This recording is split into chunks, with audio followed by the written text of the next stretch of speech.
নমস্কার বন্ধুরা, classic story world চ্যানেলে আপনাদেরকে স্বাগত জানাই। এই চ্যানেলে আমরা বিভিন্ন ধ্রুপদী সাহিত্য পাঠ করব। আজকে থাকছে শরৎচন্দ্র চট্টোপাধ্যায়ের লেখা পরিণীতা উপন্যাসটি। পরিণীতা, শরৎচন্দ্র চট্টোপাধ্যায়। শক্তিশীল বুকে পড়িবার সময় লক্ষণের মুখের ভাব নিশ্চয় খুব খারাপ হইয়া গিয়াছিল, কিন্তু গুরুচরণের চেহারাটা বোধ করি তার চেয়েও মন্দ দেখাইল। যখন প্রত্যুষেই অন্তঃপুর হইতে সংবাদ পৌঁছিল, গৃহিণী এই মাত্র নির্বিঘ্নে পঞ্চম কন্যার জন্মদান করিয়াছেন। গুরুচরণ 60 টাকা বেতনের ব্যাংকের কেরানি, সুতরাং দেহটিও যেমন ঠিকাগাড়ির ঘোড়ার মতো শুষ্ক শীর্ণ, চোখে মুখেও তেমনি তাহাদেরই মতো এক নিষ্কাম নির্বিকার নির্লিপ্ত ভাব। তথাপি এই ভয়ঙ্কর শুভ সংবাদে আজ তাহার হাতের হুকাটা হাতেই রহিল। তিনি জীর্ণ পৈতৃক তাকিয়াটা ঠেস দিয়া বসিলেন। একটা দীর্ঘ নিঃশ্বাস ফেলিবারও আর তাহার জোর রহিল না। শুভ সংবাদ বইয়া আনিয়াছিল তাহার তৃতীয়া কন্যা, 10ম বর্ষীয়া আন্নাকালী। সে বলিল, বাবা চলো না, দেখবে। গুরুচরণ মেয়ের মুখের দিকে চাহিয়া বলিলেন, মা এক গ্লাস জল আন তো খাই। মেয়ে জল আনিতে গেল, সে চলিয়া গেল। গুরুচরণের সর্বাগ্রে মনে পড়িল সূতিকা গৃহের রকমারি খরচের কথা। তারপরে ভিড়ের দিনে স্টেশনে গাড়ি আসিলে দোর খোলা পাইলে 3rd ক্লাসের যাত্রীরা পোটলা পোটলি লইয়া পাগলের মতো যেভাবে লোকজনকে দলিত পিষ্ট করিয়া ঝাঁপাইয়া আসিতে থাকে, তেমনি মার মাস শব্দ করিয়া তাহার মগজের মধ্যে দুশ্চিন্তা রাশি হু হু করিয়া ঢুকিতে লাগিল। মনে পড়িল গত বৎসর তাহার দ্বিতীয়া কন্যা শুভ বিবাহে বউবাজারের এই দ্বিতল ভদ্রাসনটুকু বাঁধা পড়িয়াছে এবং তাহারও 6 মাসের সুদ বাকি। দুর্গাপূজার আর মাসখানেক মাত্র বিলম্ব আছে। মেজমের ওখানে তত্ত্ব পাঠাইতে হইবে। অফিসে কাল রাত্রি 8টা পর্যন্ত ডেবিট ক্রেডিট মিলে নাই। আজ বেলা 12টার মধ্যে বিলাতে হিসাব পাঠাইতে হইবে। কাল বড় সাহেব হুকুম জারি করিয়াছেন, ময়লা বস্ত্র পরিয়া কেহ অফিসে ঢুকিতে পারিবে না, ফাইন হইবে। অথচ গত সপ্তাহ হইতে রজকের সন্ধান মিলিতেছে না। সংসারে অর্ধেক কাপড় চোপড় লইয়া সে বোধ করি নিরুদ্দেশ। গুরুচরণ আর ঠেস দিয়া বসিতে থাকিতেও পারিলেন না। হুঁকাটা উঁচু করিয়া ধরিয়া এলাইয়া পড়িলেন। মনে মনে বলিলেন, ভগবান, এই কলিকাতা শহরে প্রতিদিন কত লোক গাড়ি ঘোড়া চাপা পড়িয়া অপঘাতে মরে, তারা কি আমার চেয়েও তোমার পায়ে বেশি অপরাধী? দয়াময়, তোমার দয়া একটা ভারী মোটর গাড়ি যদি বুকের ওপর দিয়া চলিয়া যায়। আন্নাকালী জল আনিয়া বলিল, বাবা ওঠো, জল এনেছি। গুরুচরণ উঠিয়া সমস্তটুকু এক নিঃশ্বাসে পান করিয়া ফেলিয়া বলিলেন, আহ, যা মা, গেলাসটা নিয়ে যা। সে চলিয়া গেলে গুরুচরণ আবার শুইয়া পড়িলেন। ললিতা ঘরে ঢুকিয়া বলিল, মামা চা এনেছি, ওঠো। চায়ের নামে গুরুচরণ আর একবার উঠিয়া বসিলেন। ললিতার মুখের পানে চাহিয়া তাহার অর্ধেক জ্বালা যেন নিভিয়া গেল। বলিলেন, সারা রাত জেগে আছিস মা, আয় আমার কাছে এসে একবার বস। ললিতা সলজ্জ হাস্যে কাছে আসিয়া বলিল, আমি রাত্রিরে জাগিনি মামা। এই জীর্ণ শীর্ণ গুরুভারগ্রস্ত অকাল বৃদ্ধ মাতুরের হৃদয়ের প্রচ্ছন্ন সুগভীর ব্যথাটা তার চেয়ে বেশি সংসারে আর কেউ অনুভব করিত না। গুরুচরণ বলিলেন, তা হোক, আয় আমার কাছে আয়।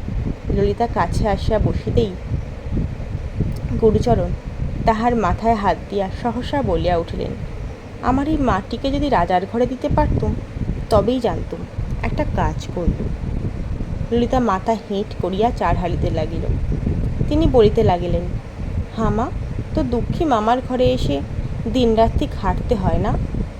ললিতা মাথা নাড়িয়া বলিল, দিবারাত্রি খাটতে হবে কেন মামা? সবাই কাজ করে, আমিও করি। এইবার গুরুচরণ হাসিলেন। চা খাইতে খাইতে বলিলেন, হ্যাঁ ললিতা, আজ তবে রান্নাবান্নার কি হবে মা? ললিতা মুখ তুলিয়া বলিল, কেন মামা, আমি রাঁধবো যে? গুরুচরণ বিস্ময় প্রকাশ করে জিজ্ঞাসা করলেন, তুই রাঁধবি কি মা? রাঁধতে কি তুই জানিস? জানি মামা, আমি মামিমার কাছে সব শিখে নিয়েছি। গুরুচরণ চায়ের বাটিটা নামাইয়া ধরিয়া বললেন, সত্যি? সত্যি। মামিমা দেখিয়ে দেন, আমি কতদিন রাঁধি যে। বলিয়াই মুখ নিচু করিল। তাহার আনত মাথার ওপর হাত রাখিয়া গুরুচরণ নিঃশব্দে আশীর্বাদ করিলেন। তাহার একটা গুরুতর দুর্ভাবনা দূর হইল। এই ঘরটি গলির ওপরই। চা পান করিতে করিতে জানলার বাহিরে দৃষ্টি পড়ায় গুরুচরণ চেঁচাইয়া ডাকিয়া উঠিলেন, শেখর নাকি? শোনো শোনো। একজন দীর্ঘায়তন বলিষ্ঠ সুন্দর যুবা ঘরে প্রবেশ করিল। গুরুচরণ বলিলেন, বসো। আজ সকালে তোমার খুড়িমার কাণ্ডটা শুনেছ বোধ হয়। শেখর মৃদু হাসিয়া বলিল, কাণ্ড আর কি, মেয়ে হয়েছে তাই। গুরুচরণ একটা নিঃশ্বাস ফেলিয়া বলিলেন, তুমি তো বলবে তাই, তাই যে কিসে শুধু আমিই জানি যে। শেখর কহিল, ওরকম বলবেন না কাকা, খুড়িমা শুনলে বড় কষ্ট পাবেন। তাছাড়া ভগবান যাকে পাঠিয়েছেন তাকে আদর আহ্লাদ করে ডেকে নেওয়া উচিত। গুরুচরণ মুহূর্তকাল মৌন থাকিয়া বলিলেন, আদর আহ্লাদ করা উচিত সে আমিও জানি, কিন্তু বাবা, ভগবানও তো সুবিচার করেন না। আমি গরিব, আমার ঘরে এত কেন? এই বাড়িটুকু পর্যন্ত তোমার বাপের কাছে বাধা পড়েছে, তা পড়ুক, সেজন্য দুঃখ করি না শেখর। কিন্তু এই হাতে হাতেই দেখো না বাবা, এই যে আমার ললিতা, মা বাপ মরা সোনার পুতুল, একে শুধু রাজার ঘরেই মানায়। কি করে একে প্রাণ ধরে যাত্রার হাতে তুলে দিই বলো তো? রাজার মুকুটে যে কোহিনূর চলে, তেমনই কোহিনূর রাশিকৃত করে আমার এই মাটিকে ওজন করলেও দাম হয় না। কিন্তু কে তা বুঝবে? পয়সার অভাবে এমন রত্নকেও আমায় বিলিয়ে দিতে হবে। বলো দেখি বাবা, সে সময় কীরকম শেল বুকে বাজবে? 13 বছর বয়স হলো, কিন্তু হাতে আমার এমন 13টা পয়সা নেই যে একটা সম্বন্ধ পর্যন্ত স্থির করি। গুরুচরণের দুই চোখ অশ্রুপূর্ণ হইয়া উঠিল। শেখর চুপ করিয়া রহিল। গুরুচরণ পুনরায় কহিলেন, শেখরনাথ, দেখো তো বাবা, তোমার বন্ধু বান্ধবের মধ্যে যদি এই মেয়েটার কোনো গতি করে দিতে পারো।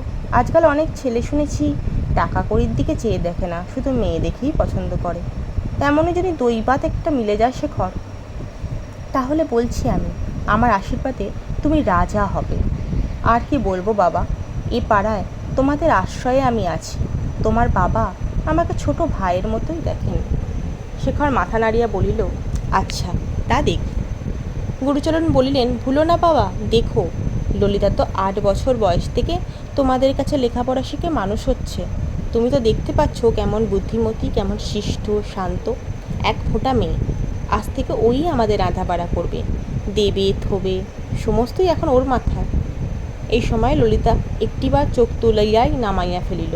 তার ওষ্ঠাধরের উভয় প্রান্ত ঈষৎ প্রসারিত হইল মাত্র। গুরুচরণ একটা নিঃশ্বাস ফেলিয়া বলিলেন, ওর বাপি কি কিছু কম রোজগার করেছে, কিন্তু সমস্তই এমন করে দান করে গেল যে এই একটা মেয়ের জন্যেও কিছু রেখে গেল না। শেখর চুপ করিয়া রহিল। গুরুচরণ নিজেই আবার বলিয়া উঠিলেন, আর রেখে গেল নাই বা বলি কি করে? সেই লোক শ্লোকের সব দুঃখ ঘুচিয়েছে, তার সমস্ত ফলটুকুই আমার এই মাটিকে দিয়ে গেছে। তা নইলে কি এতটুকু মেয়ে এমন অন্নপূর্ণা হতে পারে? তুমিই বলো না শেখর, সত্য কি না? শেখর হাসিতে লাগিল, জবাব দিল না। সে উঠিবার উপক্রম করিতেই গুরুচরণ জিজ্ঞাসা করিয়া উঠিলেন, এমন সকালেই কোথা যাচ্ছ? শেখর বলিল, ব্যারিস্টারের বাড়ি, একটা কেস আছে। বলিয়া উঠিয়া দাঁড়াইতেই গুরুচরণ আর একবার স্মরণ করিয়া বলিলেন, কথাটা একটু মনে রেখো বাবা, ও একটু শ্যামবর্ণ বটে, কিন্তু চোখ মুখ এমন হাসি, এত দয়া মায়া, পৃথিবী খুঁজে বেড়ালেও কেউ পাবে না। শেখর মাথা নাড়িয়া হাসি মুখে বাহির হইয়া গেল। এই ছেলেটির বয়স 25-26, MA পাশ করিয়া এতদিন শিক্ষানবিশি করিতেছিল। গত বৎসর হইতে অ্যাটর্নি হইয়াছে। তাহার পিতা নবীন রায় গুড়ের কারবারে লক্ষপতি হইয়া কয়েক বৎসর হইতে ব্যবসা ছাড়িয়া দিয়া ঘরে বসিয়া তেজারতি করিতেছিলেন। বড় ছেলে অবিনাশ উকিল, ছোট ছেলে এই শেখরনাথ।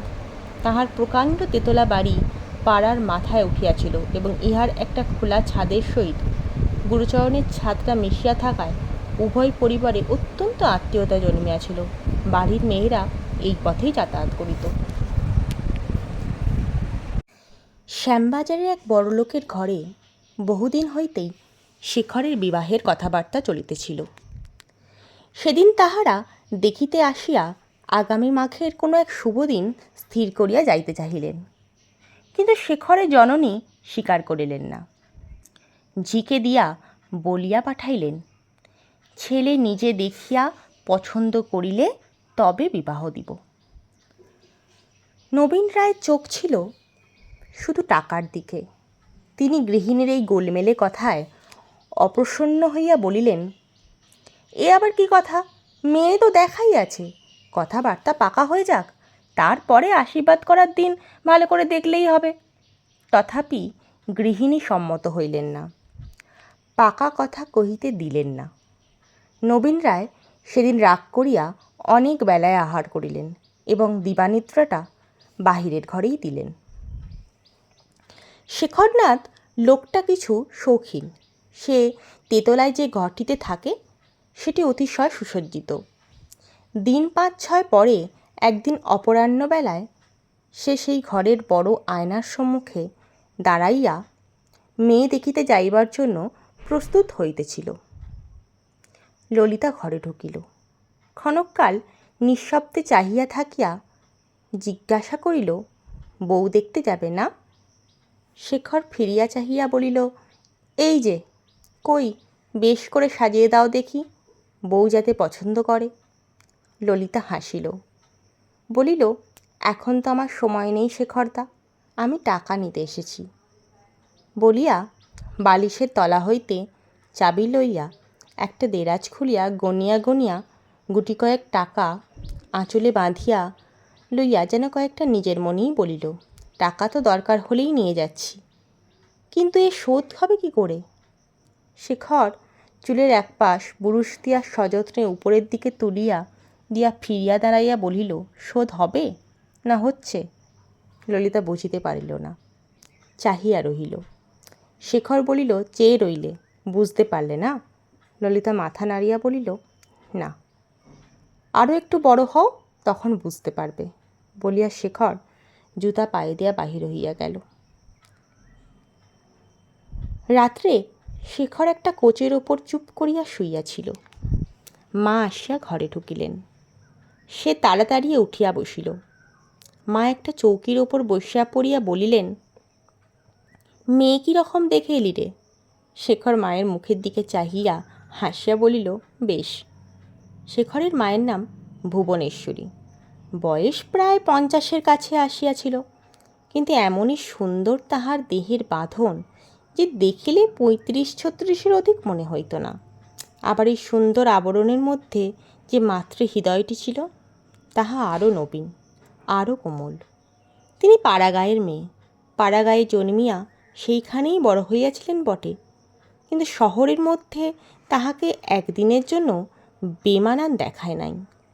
শহরের চাঞ্চল্য সজীবতা এবং আচার ব্যবহারও যেমন তিনি স্বচ্ছন্দে গ্রহণ করিতে পারিয়াছিলেন, জন্মভূমির নিবিড় নিস্তব্ধতা ও মাধুর্য তেমনি হারাইয়া ফেলেন নাই।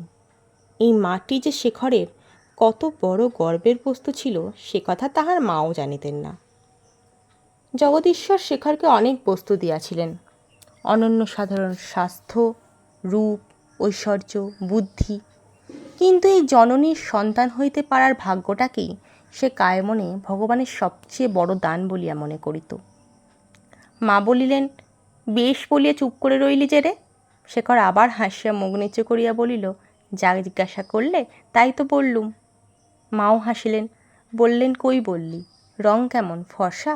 কার মতো হবে? আমাদের ললিতার মতো? শেখর মুখ তুলিয়া বলিল, ললিতা তো কালো মা, ওর চেয়ে ফর্সা। মুখ চোখ কেমন? তাও মন্দ নয়, তবে কর্তাকে বলি। এবার শেখর চুপ করিয়া রহিল। মা ক্ষণকাল পুত্রের মুখের দিকে চাহিয়া রকিয়া হঠাৎ জিজ্ঞাসা করলেন, হ্যাঁ রে, মেয়েটি লেখাপড়া শিখেছে কেমন? শেখর বলিল, সে তো জিজ্ঞাসা করিনি মা। অতিশয় আশ্চর্য হইয়া মা বলিলেন, জিজ্ঞেস করিসনি কী রে? যেটা আজকাল তোদের সবচেয়ে দরকারি জিনিস, সেইটাই জেনে আসিস নি? শেখর হাসিয়া বলিল, না মা, ও কথা আমার মনেই ছিল না। ছেলের কথা শুনে এবার তিনি অতিশয় বিস্মিত হইয়া ক্ষণকাল তার মুখ পানে চাহিয়া থাকিয়া হাসিয়া উঠিয়া বললেন, তবে তুই ওখানে বিয়ে করবি না দেখছি। শেখর কি একটা বলিতে যাইতেছিল, কিন্তু এই সময় ললিতাকে ঘরে ঢুকিতে দেখিয়া চুপ করিয়া গেল। ললিতা ধীরে ধীরে ভুবনেশ্বরী পিছনে আসিয়া দাঁড়াইল। তিনি বাঁ হাত দিয়া তাহাকে সম্মুখের দিকে টানিয়া আনিয়া বলিলেন, কি মা? ললিতা চুপি চুপি বলিল, কিচ্ছু না মা। ললিতা পূর্বে ইহাকে মামিমা বলিত, কিন্তু তিনি নিষেধ করিয়া দিয়া বলিয়াছিলেন, তোর আমি তো মাসি হইনি ললিতা, মা হই। তখন হইতে সে মা বলিয়া ডাকিত। ভুবনেশ্বরী তাহাকে বুকের আরও কাছে টানিয়া লইয়া আদর করিয়া বলিলেন, কিচ্ছু না? তবে বুঝি আমাকে শুধু একবার দেখতে এসেছিস? ললিতা চুপ করিয়া রহিল। শেখর কহিল, দেখতে এসছে? রাঁধবে কখন? মা বললেন, রাঁধবে কেন? শেখর আশ্চর্য হইয়া জিজ্ঞাসা করিল, কে তবে ওদের রাঁধবে মা? ওর মামাও তো সেদিন বললেন ললিতাই রাঁধা বাড়া সব কাজ করবে। মা হাসিয়া উঠিলেন, বলিলেন, ওর মামার কি, যা হোক একটা বললেই হলো। ওর বিয়ে হয়নি, ওর হাতে খাবে কে? আমাদের বামুন ঠাকুরনকে পাঠিয়ে দিয়েছি, তিনিই রাঁধবেন। বড় বৌমা আমাদের রান্নাবান্না করছেন। আমি দুপুরবেলা ওদের বাড়িতেই আজকাল খাই। শেখর বুঝিল মাই দুঃখী পরিবারের গুরুভার হাতে তুলিয়া লইয়াছেন। সে একটা তৃপ্তির নিঃশ্বাস ফেলিয়া চুপ করিল। মাসখানেক পরে একদিন সন্ধ্যায় শেখর নিজের ঘরে কোচের উপর কাত হইয়া একখানি ইংরাজি নোভেল পড়িতেছিল। বেশ মন লাগিয়া গিয়াছিল। এমন সময় ললিতা ঘরে ঢুকিয়া বালিশের তলা হইতে চাবি লইয়া শব্দ সাড়া করিয়া দেরাজ করিতে লাগিল। শেখর বই হইতে মুখ না তুলিয়াই বলিল, কি? ললিতা বলল, টাকা নিচ্ছি। বলিয়া শেখর পড়িতে লাগিল। ললিতা আঁচলে টাকা বাঁধিয়া উঠিয়া দাঁড়াইল। আজ সে সাজিয়া গুজিয়া আসিয়াছিল। তাহার ইচ্ছা শেখর চাহিয়া দেখে। কহিল, 10 টাকা নিলুম শেখরদা। শেখর আচ্ছা বলিল, কিন্তু চাহিয়া দেখিল না। অজ্ঞতা সে এটা ওটা নাড়িতে লাগিল, মিছামিছি দেরি করিতে লাগিল, কিন্তু কিছুতেই কোনো ফল হইল না। তখন ধীরে ধীরে বাহির হইয়া গেল, কিন্তু গেলেই তো চলে না। আবার তাকে ফিরিয়া আসিয়া দোরগোড়ায় দাঁড়াইতে হইল। আজ তাহারা থিয়েটার দেখিতে যাইবে। শেখরের বিনা হুকুমে সে যে কোথাও যাইতে পারে না, ইহা সে জানিত। কেহই তাহাকে ইহা বলিয়া দেয় নাই, কিংবা কেন কি জন্য এসব তর্কও কোনোদিন মনে তার ওঠে নাই। কিন্তু জীব মাতৃর যে একটা স্বাভাবিক সহজ বুদ্ধি আছে, সেই বুদ্ধিই তাহাকে শিখাইয়া দিয়াছিল অপরে যাহা ইচ্ছা করিতে পারে, যেখানে খুশি যাইতে পারে, কিন্তু সে পারে না। সে স্বাধীনও নয় এবং মামা মামির অনুমতি তাহার পক্ষে যথেষ্ট নয়। সে দ্বারের অন্তরালে দাঁড়াইয়া আস্তে আস্তে বলিল, আমরা যে থিয়েটার দেখতে যাচ্ছি। তাহার মৃদুকণ্ঠ শেখরের কানে গেল না। সে জবাব দিল না। ললিতা তখন আরেকটু গলা চড়াইয়া বলিল, সবাই আমার জন্য দাঁড়াইয়া রইয়াছে যে। এবার শেখর শুনিতে পাইল। বইখানা এক পাশে নামাইয়া রাখিয়া জিজ্ঞাসা করিল, কি হয়েছে? ললিতা একটুখানি রুষ্টভাবে বলিল, এতক্ষণে বুঝি কানে গেল? আমরা থিয়েটারে যাচ্ছি যে। শেখর বলিল, আমরা কারা? আমি, আন্নাকালী, চারুবালা, তার মামা। মামাটি কে? ললিতা বলিল, তার নাম গিরিনবাবু। 5-6 দিন হলো মুঙ্গেরের বাড়ি থেকে এসেছেন। এখানে বিয়ে পড়বেন। বেশ লোক সে। বাহ, নাম ধাম পেশা এই যে দিব্যি আলাপ হয়ে গেছে দেখছি। তাতেই 4-5 দিন মাথার টিকিটি পর্যন্ত দেখতে পায়নি। তাস খেলা হচ্ছিল বোধ করি। হঠাৎ শেখরের কথা বলার ধরন দেখিয়া ললিতা ভয় পাইয়া গেল। সে মনেও করে নাই এরূপ একটা প্রশ্নও উঠতে পারে। সে চুপ করিয়া রহিল। শেখর বলিল, একদিন খুব তাস চলছিল না? ললিতা ঢোক গিলিয়া মৃদুস্বরে কহিল, চারু বললে যে। চারু বললে? কি বললে? বলিয়া শেখর মাথা তুলিয়া একবার চাইয়া দেখিয়া কহিল, একেবারে কাপড় পরে তৈরি হয়ে আসা হয়েছে। আচ্ছা যাও। ললিতা গেল না। সেইখানেই চুপ করিয়া দাঁড়াইয়া রইল। পাশের বাড়ির চারুবালা তাহার সমবয়সী এবং সই। তাহারা ব্রাহ্ম। শেখর ওই গিরিনকে ছাড়া তাহাদের সকলকেই চিনিত। গিরিন 5-7 বৎসর পূর্বে কিছুদিনের জন্য একবার এদিকে আসিয়াছিল। এতদিন বাঁকিপুরে পড়িত। কলিকাতায় আসিবার প্রয়োজনও হয় নাই, আসেও নাই, তাই শেখর তাহাকে চিনিত না। ললিতা তথাপি দাঁড়াইয়া আছে দেখিয়া বলিল, মিছে দাঁড়িয়ে রইলে কেন? যাও। বলিয়া মুখের সম্মুখেই বই তুলিয়া লইল। মিনিট 5 চুপ করিয়া থাকার পর ললিতা আবার আস্তে আস্তে বলল, যাব? যেতেই তো বললুম ললিতা। শেখরের ভাব দেখিয়া ললিতার থিয়েটার দেখিবার স্বাদ লোপ পাইল। কিন্তু তাহার না গেলেও যে নয়, কথা হইয়াছিল সে অর্ধেক খরচ দিবে আর চারুর মামা অর্ধেক দিবে। চারুদের ওখানে সকলেই তাহার জন্য অধীর হইয়া অপেক্ষা করিতেছে, এবং যত বিলম্ব হইতেছে তাহাদের অধৈর্যও তত বাড়িতেছে। ইহা সে চোখের ওপর দেখিতে লাগিল, কিন্তু উপায়ও খুঁজিয়া পাইল না। অনুমতি না পাইয়া যাইবা এত সাহস তার ছিল না। আবার মিনিট 2-3 নিঃশব্দে থাকিয়া বলিল, শুধু আজকের দিনটি, যাব? শেখর বইটা একপাশে ফেলিয়া দিয়া ধমকাইয়া উঠিল, বিরক্ত করু না ললিতা, যেতে ইচ্ছে হয় যাও, ভালো মন্দ বোঝবার তোমার যথেষ্ট বয়স হয়েছে। ললিতা চমকিয়া উঠিল। শেখরের কাছে বকুনি খাওয়া তাহার নতুন নহে, অভ্যাস ছিল বটে, কিন্তু 2-3 বৎসরের মধ্যে এরকম শুনে নাই। ওদিকে বন্ধুরা অপেক্ষা করিয়া আছে, সেও কাপড় পরিয়া প্রস্তুত হইয়াছে। ইতিমধ্যে টাকা আনিতে আসা এই বিপত্তি ঘটিয়াছে। এখন তাহাদের কাছেই বা সে কী বলিবে? কোথাও যাওয়া আসা সম্বন্ধে আজ পর্যন্ত তাহার শেখরের তরফ হইতে অবাধ স্বাধীনতা ছিল। সেই জোরেই সে একেবারে কাপড় পরিয়া সাজিয়া আসিয়াছিল।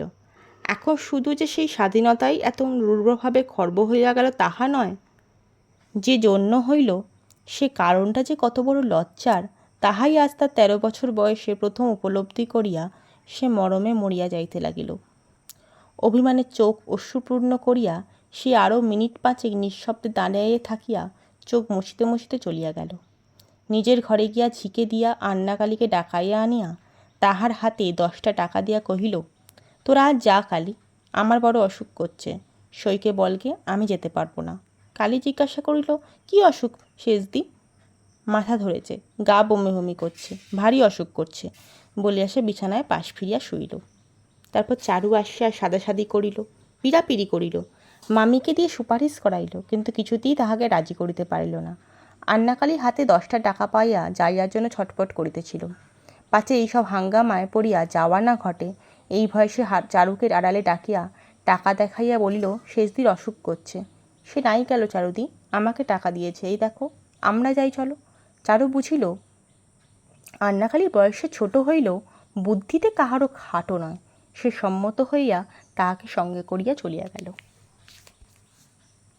চারুবালার মা মনোরমার তাস খেলার চেয়ে প্রিয় বস্তু সংসারে আর কিছুই ছিল না, কিন্তু খেলার ঝোঁক যতটা ছিল, দক্ষতা ততটা ছিল না।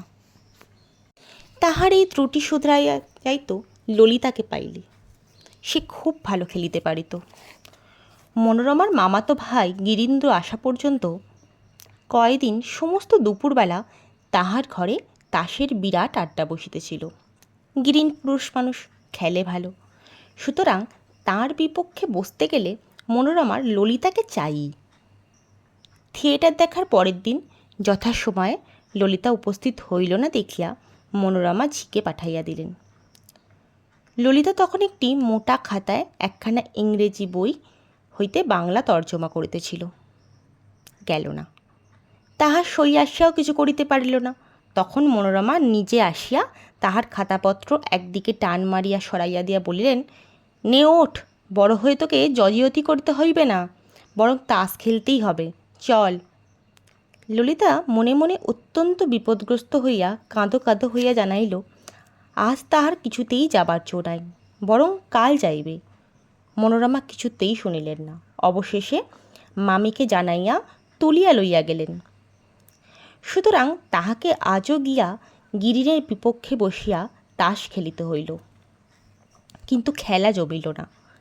এদিকে সে এতটুকু মন দিতে পারিল না। সমস্ত সময়টা আর হইয়া রইল, এবং বেলা না পড়িতেই উঠিয়া পড়িল। যাইবার সময় গিরিন বলিল, রাত্রে আপনি টাকা পাঠিয়ে দিলেন, কিন্তু গেলেন না, কাল আবার যাই চলুন। ললিতা মাথা নাড়িয়া মৃদু কণ্ঠে বলিল, না, আমার বড় অসুখ করেছিল। গিরিন হাসিয়া বলিল, এখন তো অসুখ সেরেছে, চলুন, কাল যেতে হবে। না না, কাল আমার সময় হবে না বলিয়া ললিতা দ্রুত পদে প্রস্থান করিল। আজ শুধু যে শেখরের ভয়ে তাহার খেলায় মন লাগে নাই তাহা নয়, তাহার নিজেরও ভারী লজ্জা করিতেছিল। শেখরের বাটির মতো এই বাটিতে সে ছেলেবেলা হইতে আসা যাওয়া করিয়াছে। এবং ঘরের লোকের মতোই সকলের সম্মুখে বাহির হইয়াছে। তাই চারুর মামার সম্মুখেও বাহির হইতে, কথা বলিতে প্রথম হইতেই তাহার কোনো দ্বিধা হয় নাই। কিন্তু আজ গিরিনের সম্মুখে বসিয়া সমস্ত খেলার সময়টা কেমন করিয়া যেন তাহার কেবলই মনে হইতেছিল এই কয়েকদিনের পরিচয়েই গিরিন তো তাহাকে একটু বিশেষ প্রীতির চোখে দেখিতেছে। পুরুষের প্রীতির চক্ষু যে এত বড় লজ্জার বস্তু তাহা সে ইতিপূর্বে কল্পনাও করে নাই। বাড়িতে একবার দেখা দিয়াই সে তাড়াতাড়ি ও বাড়িতে শেখরের ঘরে গিয়া ঢুকিল এবং একেবারে কাজে লাগিয়া গেল। ছেলেবেলা হইতে এ ঘরের ছোটোখাটো কাজগুলি তাহাকেই করিতে হইত। বই প্রভৃতি গুছাইয়া তুলিয়া রাখা, টেবিল সাজাইয়া দেয়া, দোয়াত কলম ঝাড়িয়া মুছিয়া ঠিক করিয়া রাখা, এ সমস্ত সে না করিলে আর কেহ করিত না। 6-7 দিনের অবহেলায় অনেক কাজ জমিয়া গিয়াছিল। সেই সমস্ত ত্রুটি শেখরে ফিরিয়া আসিবার পূর্বেই নিঃশব্দে করিয়া ফেলিতে কোমর বাঁধিয়া লাগিয়া গেল। ললিতা সময় পাইলেই কাছে কাছে থাকিত এবং সে নিজে কাহাকেও পর বলে মনে করিত না বলিয়া এ বাড়িতে তাহাকেও কেউ পর বলে মনে করিত না।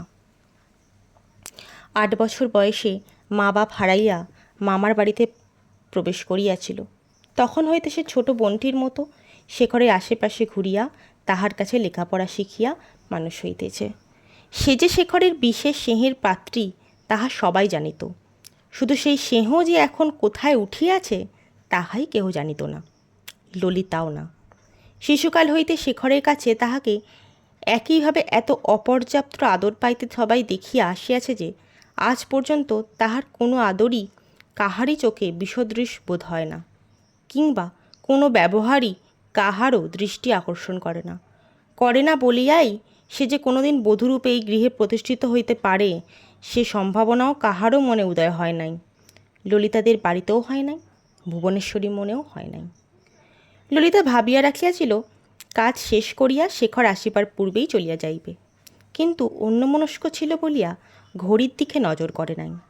হঠাৎ দ্বারের বাহিরে জুতার মশমশ শব্দ শুনিয়া মুখ তুলিয়াই একপাশে সরিয়া দাঁড়াইল। শেখর ঘরে ঢুকিয়াই বলিল, এই যে, কাল তাহলে ফিরতে কত রাত হলো? ললিতা জবাব দিল না। শেখর একটা গদি আটা আরাম চৌকির ওপর হেলান দিয়ে শুইয়া পড়িয়া বলিল, ফেরা হলো কখন? 2টো? 3টে? মুখে কথা নেই কেন? ললিতা তেমনই চুপ করিয়া দাঁড়াইয়া রইল। শেখর বিরক্ত হইয়া বলিল, নিচে যাও, মা ডাকছেন। ভুবনেশ্বরী ভাঁড়ারের সম্মুখে বসিয়া জলখাবার সাজাইতেছিলেন। ললিতা কাছে আসিয়া বলিল, ডাকছিলে মা? কই ডাকিনি তো বলিয়া মুখ তুলিয়া তাহার মুখের পানে চাহিয়েই বললেন, মুখখানি এমন শুকনো কেন ললিতে? কিছু খাসনি বুঝি এখনও? ললিতা ঘাড় নাড়িল। ভুবনেশ্বরী বললেন, আচ্ছা যা তোর দাদাকে খাবার দিয়ে আমার কাছে আয়। ললিতা খাবার হাতে করিয়া খানিক পরে উপরে আসিয়া দেখিল তখনও শেখর তেমনইভাবে চোখ বুজিয়া পড়িয়া আছে। অফিসের পোশাকও ছাড়ে নাই, হাত মুখও ধোয় নাই। কাছে আসিয়া আস্তে আস্তে বলিল, খাবার এনেছি। শেখর চাহিয়া দেখিল না, বলিল, কোথাও রেখে দিয়ে যাও। ললিতা রাখিয়া দিল না, হাতে করিয়া চুপ করিয়া দাঁড়াইয়া রইল। শেখর না চাহিয়াও বুঝিতেছিল ললিতা যায় নাই, দাঁড়াইয়া আছে। মিনিট 2-3 নিঃশব্দে থাকিয়া বলিল, কতক্ষণ দাঁড়িয়ে থাকবে ললিতা? আমার দেরি আছে, রেখে নিচে যাও। ললিতা চুপ করিয়া দাঁড়াইয়া মনে মনে রাগিতেছিল। মৃদুস্বরে বলিল, থাক দেরি, আমারও নিচে কোনো কাজ নেই। শেখর চোখ চাহিয়া হাসিয়া বলিল, এই যে কথা বেরিয়েছে, নিচে কাজ না থাকে ও বাড়িতে আছে তো, তাও না থাকে তার পরের বাড়িতেও আছে তো, বাড়ি তো তোমার একটি নয় ললিতে। নয়ই তো বলিয়া রাগ করিয়া ললিতা খাবারের থালাটা দুম করিয়া টেবিলে রাখিয়া দিয়া হন হন করিয়া বাহির হইয়া গেল। শেখর চেঁচাইয়া বলিল, সন্ধ্যের পর একবার এসো। 100 বার আমি ওপর নিচে করতে পারি নে বলিয়া ললিতা চলিয়া গেল। নিচে আসিবা মাত্রই মা বলিলেন, দাদাকে তোর খাবার দিয়ে এলি? পান দিয়ে এলি নে রে? আমার খিদে পেয়েছে মা, আমি আর পারি নে, আর কেউ দিয়ে আসুক বলিয়া ললিতা বসিয়া পড়িল। মা তাহার রুষ্ট মুখের পানে চাহিয়া একটুখানি হাসিয়া বলিলেন, আচ্ছা তুই খেতে পোষ, ঝিকে পাঠিয়ে দিচ্ছি। ললিতা প্রত্যুত্তর না করিয়া খাইতে বসিয়া গেল। সে থিয়েটার দেখিতে যায় নাই, তবুও শেখর তাহাকে বকিয়াছিল। এই রাগে সে 4-5 দিন শেখরকে দেখা দেয় নাই, অথচ সে অফিসে চলিয়া গেলে দুপুরবেলা গিয়া ঘরের কাজ করিয়া দিত। শেখর নিজের ভুল বুঝিতে পারিয়া তাহাকে 2 দিন ডাকিয়া পাঠিয়াছিলেন, তথাপি সে যায় নাই। শেষ হলো আজকের উপন্যাস পাঠ। খুব শীঘ্রই পরবর্তী পর্ব নিয়ে আমি আবার চলে আসব। ধন্যবাদ।